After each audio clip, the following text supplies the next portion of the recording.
saya akan mengajak setiap Bapak Ibu Saudara untuk menyaksikan pemaparan tema dari Ketua PGI, Persekutuan Gereja Indonesia yang terhormat Bapak Pendeta Gomar Gultom MTH akan menyampaikan pemaparan tema yang penting berkaitan dengan resehan dan webinar Konferensi Penginjil Indonesia yang kedua pada saat ini. Karena itu waktu dan tempat saya persilahkan kepada Ketua PGI Bapak Pendeta Gomar Gultom MTH.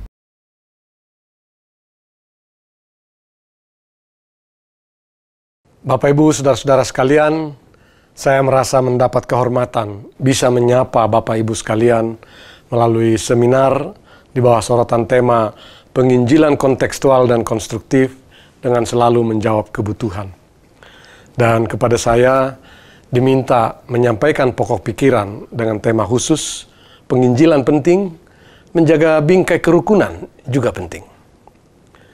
Saudara-saudara, panggilan gereja yang tidak pernah berubah adalah memberitakan Injil. Berita sukacita bahwa Allah mengasihi dunia ini beserta seluruh isinya harus diberitakan sampai ke ujung bumi, baik atau tidak baik waktunya. Tentu, ragam dan metode pemberitaan Injil itu bisa berubah dan berkembang sesuai dengan perkembangan zaman dan situasi yang mengitarinya. Namun demikian, tugas suruhan untuk memberitakan Injil itu tidak pernah bisa diabaikan oleh gereja jika gereja hendak setia pada hakikatnya.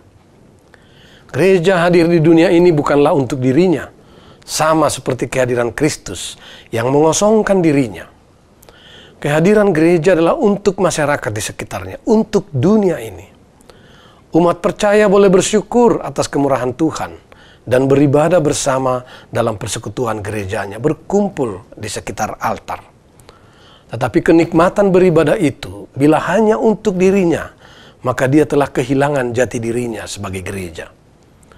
Umat yang bersyukur haruslah merasuki ruang-ruang kehidupan.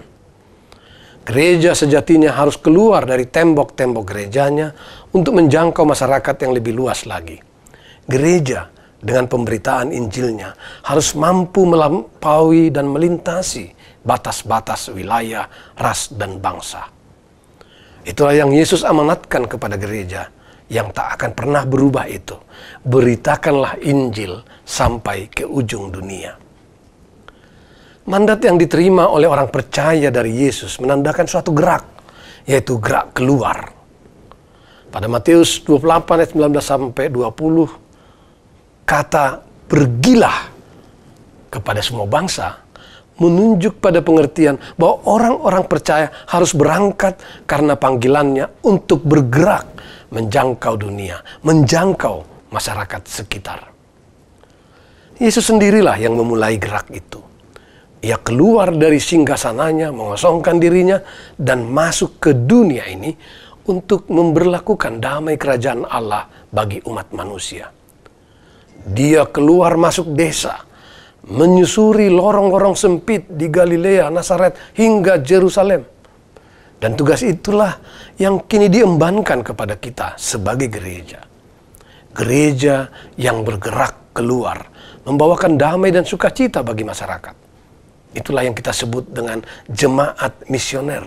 Itulah semangat Injili, di mana setiap warga jemaat yang ada di dalamnya turut serta dalam gerak keluar tersebut dalam kehidupan konkret sehari-hari. Saudara-saudara, saat ini kita hidup di tengah keberagaman religiositas, keragaman keyakinan, dan keragaman budaya. Dan ini semua tentu membawa tantangan tersendiri bagi kita. Bukan saja dalam kaitan dengan strategi dan metode pemberitaan Injil itu, tetapi juga bagaimana mengkomunikasikan Injil di tengah keberagaman sedemikian. Sebaik apapun strategi dan metode pemberitaan kita, jika pemahaman mendasar tentang Injil itu sendiri tidak utuh, tetap akan berbenturan dengan masyarakat karena identitas-identitas dan tujuan-tujuan hidup yang berbeda yang ada di tengah masyarakat. Pada akhirnya, tenun kemajemukan akan robek, dan pada gilirannya bingkai kerukunan akan terpecah-pecah.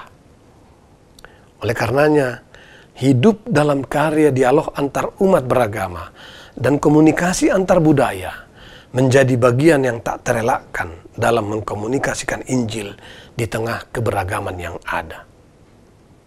Pertanyaan mendasar yang harus dijawab adalah, apakah yang menjadi intisari Injil yang hendak dikomunikasikan itu berkaitan dengan kesaksian bersama dan melakukan misi hidup yang berbagi di tengah keberagaman agama, keberagaman kepercayaan, dan keberagaman budaya tersebut.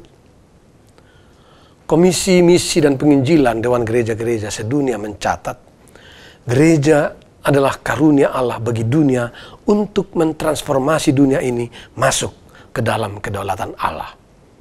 Dan komisi ini mengajak kita semua untuk turut ambil bagian dalam misi Allah untuk penyatuan, melampaui berbagai tembok dan jurang pemisah yang ada. Gereja sebagai persekutuan murid-murid Kristus haruslah menjadi komunitas inklusif dan hadir untuk memulihkan dan memperdamaikan dunia ini. Dan untuk sampai di sana, gereja harus membaharui diri, termasuk membaharui pemahamannya akan Injil seutuhnya, agar menjadi gereja yang misioner dan maju, agar menjadi gereja yang injili, bersama-sama memperjuangkan hidup dalam segala kepenuhannya bersama umat lain di tengah keberagaman masyarakat. Itulah bagian dari pekabaran Injil itu.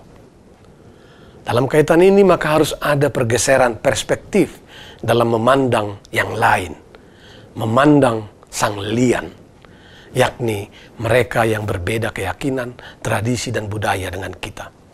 Sang lian atau orang lain itu tidak dapat lagi dipandang dan diperlakukan sebagai target atau objek dalam misi atau pekabaran Injil kita, tetapi harus dipandang dan diperlakukan sebagai mitra kerja dalam mengkomunikasikan dan memberlakukan Injil itu di tengah masyarakat. Paradigma ini berangkat dari penghargaan akan harkat manusia sebagai gambar Allah atau imago Dei. Sebagai demikian, maka dalam diri setiap orang yang adalah gambar Allah itu, apapun agama, keyakinan, dan tradisinya, dalam dirinya tetap ada karya dan kebenaran ilahi. Maka yang dipentingkan adalah dimanapun Injil diberitakan, di sana bisa hadir daya penebusan Kristus, yakni hidup dengan segala kepenuhannya, di mana yang buruk menjadi baik, yang tidak adil menjadi adil, yang bengkok diluruskan, kebencian diganti kasih sayang, dendam diganti belas kasihan, dan yang lemah diberdayakan. Dengan demikian, saudara-saudara, Injil tetap diberitakan, dan pada saat sama, bingkai kerukunan tetap terpelihara. Pekabaran Injil tidak harus mengorbankan kerukunan, tetapi kerukunan sejati juga tidak menghalangi jalannya pekabaran Injil. Saya percaya bahwa dengan mengkomunikasikan Injil sedemikian, Roh Kudus berkarya melalui cara-cara misterius yang tidak mungkin dapat sepenuhnya kita pahami. Bagaimana Roh itu bekerja dalam tradisi-tradisi iman kepercayaan lain. Itulah kehebatan dan kekuatan Injil itu. Dia melampaui batas-batas. Tapi ya itu tadi, kita harus sedia mengosongkan diri.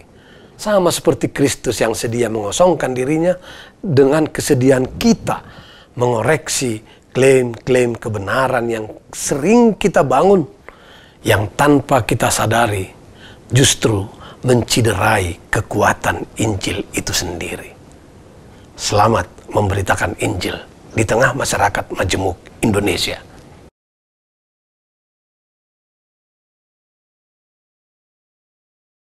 Mari kita berikan tepuk tangan yang meriah untuk sambutan dan juga pemaparan tema dari yang terhormat Ketua Persekutuan Gereja-Gereja Indonesia, Bapak Pendeta Dr. Bapak Pendeta Gomar Gultom MTH.